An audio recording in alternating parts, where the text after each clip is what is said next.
강하락의 정치톡 시간입니다. 3월 3일 시선을 집중시킨 정치 뉴스는 무엇이었는지 지금부터 만나보시죠.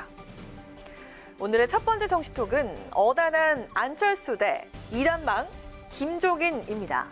서울시장 보궐선거 야권 후보 단일화를 둘러싼 삿발 싸움이 본격적으로 시작됐습니다.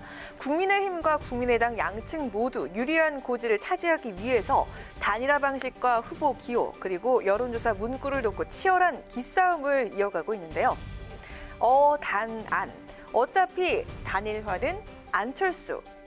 이 단망, 이대로 단일화는 망한다를 둘러싼 안 대표와 김종인 위원장의 팽팽한 신경전은 오늘도 어김없이 이어졌습니다.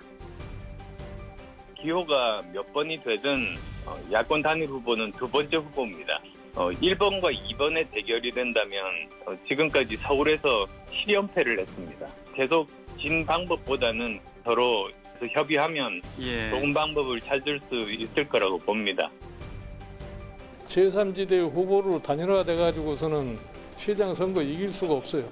국민의당의 사발을 가지고서 선거에 이겼다고 확신할 수 있어요? 나는 그런 확신이 없다고 나는 생각합니다. 안 대표와 김 위원장, 야권 단일 후보의 출마 기호를 놓고 치열하게 계산기를 두드리고 있습니다. 김 위원장은 국민의힘 선거 기호인 2번을 고수하면서 연일 안 대표의 입당을 압박하고 있는데요.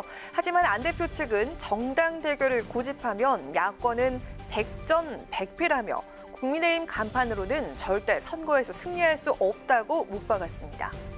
단일화 협상 결과에 따라서 안철수 대표 그리고 김종인 위원장의 정치적 운명이 갈릴 것이라는 전망이 나오고 있는데요.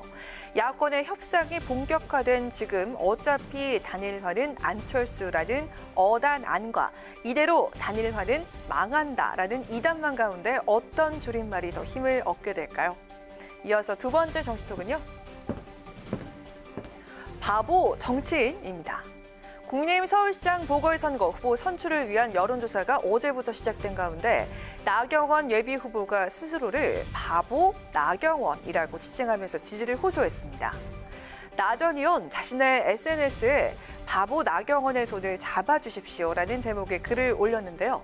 원칙과 신념을 지키고 온갖 음해와 공격에 시달려도 꿋꿋이 버티면서 진실을 말한 바보 나경원이라면서 바보 나경원이 다시 또 이길 수 있다는 기적을 만들어달라고 적었습니다. 나 전 의원의 이 같은 출사표에 가장 먼저 반응을 한 곳은 국민의힘 경쟁 후보도 아닌 민주당이었는데요. 과연 어떤 이유였을까요? 바보 나경원이라는 말을 쓰셨습니다. 기가 찹니다. 고 노무현 대통령의 숭고한 정치적 가치가 훼손되는 듯한 불쾌감을 느꼈습니다. 함부로 바보 정치인이라는 호칭을 스스로에게 부여하지 마십시오. 함부로 노무현 대통령의 코스프레를 하지 마십시오.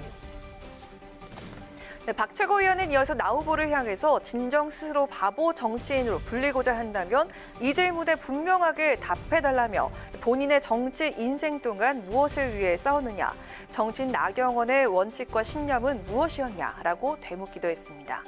한편 나 전 의원과 국민의힘 서울시장 후보 자리를 놓고 경쟁하고 있는 조은희 예비후보는 바보 노무현은 되고 바보 나경원은 안 되냐며 여당을 비판했는데요. 조 예비후보는 민주당의 바보 독점권이 어처구니가 없다면서 순수한 우리말마저도 독점권을 주장하는 지독한 편 가르기와 독선이 무섭다 못해 오싹하다고 지적을 했습니다. 네, 바보 노무현, 바보 나경원. 고 노무현 대통령은 지역 갈등을 해결하겠다며 민주당의 간판으로 부산에서 출마해서 낙선을 거듭하는 모습에서 바보라는 별명이 붙게 됐고요. 나경원 후보는 현 정부에 맞서 싸운 투사 이미지를 강조하기 위해서 스스로를 바보라고 평가한 점이 차이점이겠죠. 이상 지금까지 강하락의 정치톡이었습니다.